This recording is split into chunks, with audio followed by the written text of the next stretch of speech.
नमस्कार मंडळी, श्री स्वामी समर्थ. मी संध्या माझ्या चॅनलमध्ये तुम्हा सर्वांचं खूप खूप मनापासून स्वागत करते. बघा मंडळी, हिंदू पंचांगानुसार अधिक महिन्यातील म्हणजे पुरुषोत्तम मासातील पौर्णिमा लवकरच येणार आहे. आता ही पौर्णिमा कधी आहे? 30 तारखेला आहे की 31 तारखेला आहे? त्याचबरोबर या पौर्णिमेला आपल्याला घरच्या घरी सत्यनारायण करत असतो आपण, तर तो कधी करायचा आहे? 30 तारखेला का 31 तारखेला? त्याचबरोबर या दिवशी म्हणजे अधिक मासात येणारी पौर्णिमा ही अतिशय दुर्मिळ आणि पवित्र मानली जाते. या दिवशी भगवान विष्णू, माता लक्ष्मी यांच्या उपासनेसाठी विशेष महत्त्वाचा दिवस मानला जातो. त्याचबरोबर या दिवशी आपल्याला आपल्या कुळाची रक्षण करणारी कुलदेवीची देखील सेवा करायची आहे. ती कशी करायची आहे? त्याचबरोबर माता अन्नपूर्णेची सुद्धा आपल्याला सेवा करायची आहे. ती कशी करायची आहे? अशी संपूर्ण महत्त्वपूर्ण माहिती आज आपण या व्हिडिओमध्ये पाहणार आहोत. त्यामुळे व्हिडिओ अगदी शेवटपर्यंत पहा आणि जर तुम्ही माझ्या चॅनलवरती नवीन असाल तर चॅनलला सबस्क्राईब करा. तर बघा मंडळी, अधिक मासातील येणारी ही पौर्णिमा अतिशय महत्त्वाची मानली जाते. आता ही पौर्णिमा कधी आहे? तर पौर्णिमेचा प्रारंभ आहे 30 मे 2026 रोजी सकाळी 11:57 पौर्णिमा सुरू होणार आहे आणि पौर्णिमा समाप्त होणार आहे 31 मे 2026 रोजी दुपारी 2:14. तर बघा मंडळी, आपण आपल्या घरच्या घरी जो सत्यनारायण करतो तो सत्यनारायण आपण प्रदोष काळामध्ये करत असतो. तर आता प्रदोष काळ म्हणजे कुठला? तर सायंकाळी 5:30 ते 7:30 वाजेपर्यंतचा प्रदोष काळ असतो. तर या काळामध्ये आपल्याला सत्यनारायण करायचं आहे. तर तो सत्यनारायण आपल्याला 30 मे रोजीच करायचा आहे.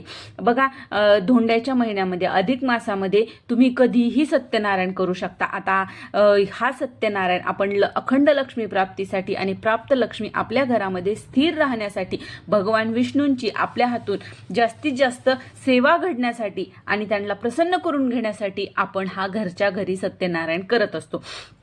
आता बघा, तुम्ही 30 मेला तुम्ही सायंकाळच्या वेळेला करू शकता. तर या दिवशी आपल्याला सकाळी लवकर उठून सुचिरभूत होऊन आपलं कामं वगैरे सर्व आवरून नंतर आपल्याला सर्वात अगोदर आपला दरवाजा स्वच्छ करायचा आहे, जो की आपण प्रत्येक पौर्णिमेला आणि अमावस्येला करत असतो. आपल्या उंबऱ्याला हळदीचं लेपन करायचं, देवपूजा करायची.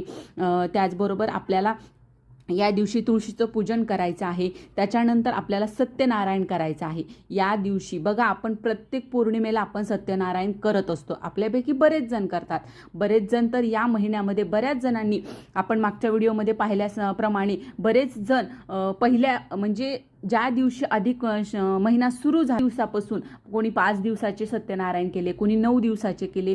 प्रत्येक जणाचे काही तर दररोज पण करत आहेत. आणि बघा, ज्यांनी कुणी केले नसतील तर त्यांनी पौर्णिमेपासून तुम्ही 5 दिवस 7 दिवस लगातार तुम्ही सत्यनारायणाची पूजा करा. बघा, सत्यनारायण आपण कशासाठी करतो? अखंड लक्ष्मी प्राप्तीसाठी आणि प्राप्त लक्ष्मी स्थिर राहण्यासाठी.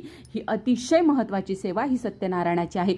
आता बघा, जर तुम्हाला 12 महिने काही प्रॉब्लेम येतात, कुणाला काही अडचणी येतात, तर त्यांना होत नाही, तर तुम्ही तुमच्यासाठी ही महत्त्वाचा योग जुळून आलेला आहे. तर त्यासाठी तुम्ही दररोज 5 दिवस करा, 7 दिवस, जसं शक्य होईल तसं तुम्ही ही सत्यनारायणाची सेवा करायची आहे. त्याचबरोबर आपल्या कुलदेवीची सेवा करायची आहे. तर यासाठी आपल्याला कुलदेवीची काय सेवा आहे? तर अति उच्च कोटीची जर कुठली सेवा असेल तर ती आहे दुर्गा सप्तशतीचा पाठ.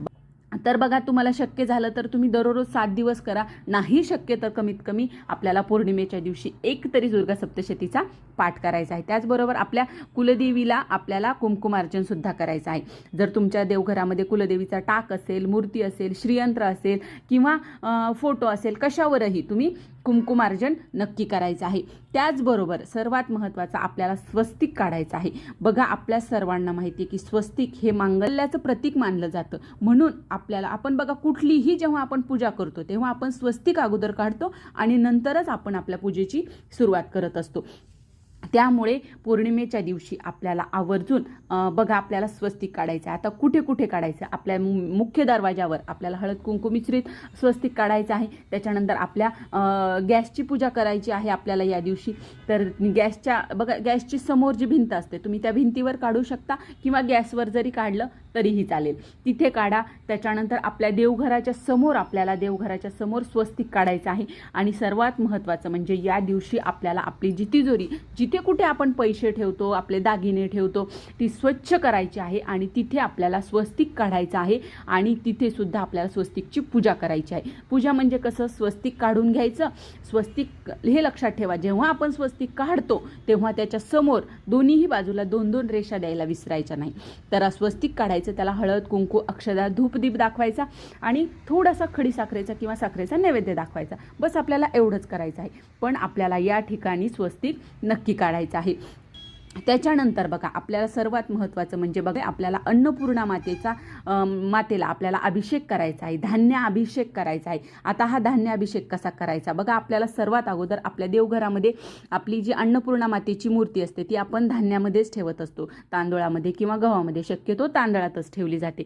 तर आपल्याला अन्नपूर्णा मातेला आपल्याला अभिषेक घालायचा आहे, अभिषेक करायचा. पाण्याने करा, कुंकवाने करा, हळदीने, जसं तुम्हाला शक्य होईल तसा करा. नुसता पाण्याने केला तरीही चालेल.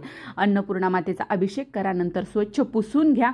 नंतर एका वाटी घ्या, ताम्हण घ्या, काही घ्या, त्याच्यावर थोडीशी अक्षदा टाका, त्याच्यावर अन्नपूर्णा माता ठेवा आणि उजव्या हाताने आपल्याला देवीच्या अन्नपूर्णा मातेच्या अंगावर आपल्याला धान्य अभिषेक करायचा आहे. आता उजव्या हातामध्ये आपण तांदूळ घेतले, तर ते देवीच्या पायापासून डोक्यापर्यंत आपल्याला धान्याचा अभिषेक करत करत करत करत आपल्याला देवीवर अभिषेक करायचा आहे. आणि हा अभिषेक करत असताना आपल्याला अन्नपूर्णा मातेचा मंत्र म्हणायचा आहे, जो की बघा तुम्हाला वरती दिसत असेल. हा मंत्र आपल्याला म्हणायचा आहे. तर तो मंत्र आहे, अन्नपूर्णे सदापूर्णे शंकर प्राण वल्लभे ज्ञान वैराग्य सिद्धर्थ भिक्षान देही च पार्वती. हा मंत्र म्हणत म्हणत आपल्याला हे जे आपण एक मूठभर तांदूळ घेतलेले आहे ते तांदूळ आपण टाकत आपल्याला अन्नपूर्णा मातेला हा मंत्र आपल्याला म्हणत म्हणत आपल्याला धान्य अभिषेक करायचा आहे. बघा, यामुळे आपल्या घरामध्ये कधीच अन्नाची कमतरता पडत नाही. आपल्या घरामध्ये भरभराट होते, घरात धनधान्याची भरभराट होते. कधीही अन्नधान्य आपल्या घरामध्ये कमी पडत नाही. त्यामुळे बघा, आपल्याला नेहमी प्रत्येक शुक्रवारी किंवा प्रत्येक मंगळवारी नाही ना तुम्हाला शक्य होत, तर कमीत कमी प्रत्येक पौर्णिमेला तरी, आणि बघा तुम्ही आवर्जून आपल्या अन्नपूर्णा मातेच्या मूर्तीवर हा धान्याभिषेक नक्की करा. धान्याभिषेक झाल्याच्या नंतर आपल्याला आपल्या देवीची आरती करायची, नैवेद्य दाखवायचा आहे. जो असेल तो, खडीसाखर दाखवा, साखर दाखवा, घरामध्ये जी असेल ते दाखवू शकता. तर अशा प्रकारे आपल्याला हे 2-3 उपाय, हे सेवा करायच्या आहेत. तर ही छोटीशी माहिती होती जी मला तुमच्यापर्यंत पोहोचवायची होती. तर कसा वाटला व्हिडिओ नक्की कमेंट करून सांगा. आणि जर व्हिडिओ आवडला असेल तर आपल्या चॅनलला लाईक करा, जास्तीत जास्त लोकांपर्यंत हा व्हिडिओ शेअर करा आणि आपल्या चॅनलला सबस्क्राईब करा. श्री स्वामी समर्थ.